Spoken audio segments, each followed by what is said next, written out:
كل يوم بتصحى من النوم زي اليوم اللي قبله، تتعب وتشقى وتجتهد وتدي وتدور على النتيجة، واقف مكانك كأن مفيش حاجة، كأنك ما عملتش حاجة. بس اسمعني كويس، النتيجة دي بتاعت ربنا. حتى لو انت ما شفتش في الأول الزرعة وهي بتطلع، الأرض شافت والمطر نزل، وربنا شاف وشاهد على تعبك، شاهد على كل نقطة عرق نزلت منك، شاهد على كل وجع اتوجعته، كل ألم اتألمته، كل صبر صبرته عشان توصل لحلم والنتيجة انت نفسك فيها. العلم بيقول ان الانسان كل ما بيقع ويقوم بتولد عنده مقاومة. المقاومة دي بتخلي المخ والعقل يستوعبهم ان كل مشكلة بيقعوا فيها او كل مطب بيقابله انه يقدر يعديه. بيخلق عنده حاجة اسمها المرونة العصبية. المرونة العصبية دي هي اللي بتخليك تعدي كل حاجة صعبة. اوعى تفتكر انك بتلف في دايرة مقفولة. الدايرة اللي انت بتلف فيها دي هي دايرة بدايتك، هي نقطة التحول بتاعتك من الزيرو لفيما فوق. المقاومة صفر هي النقطة اللي انت واقف عندها، هتطلع منها لما انت تكون عاوز انك تطلع منها.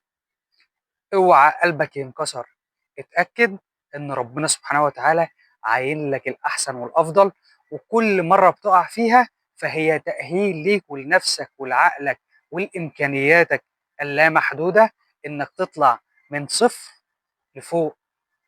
خليك قوي، خليك تقدر، انت تقدر تعمل المستحيل. الكون كله مسخر ليك كإنسان. انت ليه واقف ما بتتحركش؟ ليه مثبت نفسك عند نقطة الصفر؟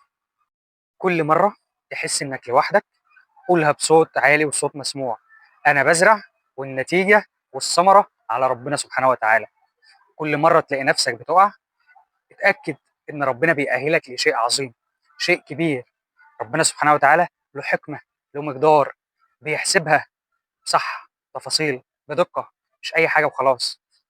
التفاصيل محسوبة، الكون كله محسوب، وأنت من ضمن الكون. أهم حاجة اعمل اللي عليك. كل سعي، كل صبر، كل اجتهاد أنت بتعمله ربنا سبحانه وتعالى عاين لك نتيجته في الوقت اللي هو شايفه صح، مش اللي انت شايفه صح. اوعى تفتكر ان حساباتك صح، حسابات ربنا سبحانه وتعالى هي الاصح وهي اللي انت محتاجها.